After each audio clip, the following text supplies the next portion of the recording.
How's everybody doing today?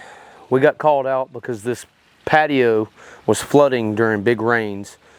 So we started doing some digging, trying to find the problem, and we ended up finding a separation in two pieces of pipe where some pine tree roots were able to intrude and start blocking the flow of water. We've dug it up, cut it out. Now we're going to install a clean out, and we shouldn't have any more problems with this drainage. It took us a little while to find this, so drainage can be tricky like that sometimes. You don't really know where they buried or how they buried stuff. But if you give it some patience and take your time, you will figure it out.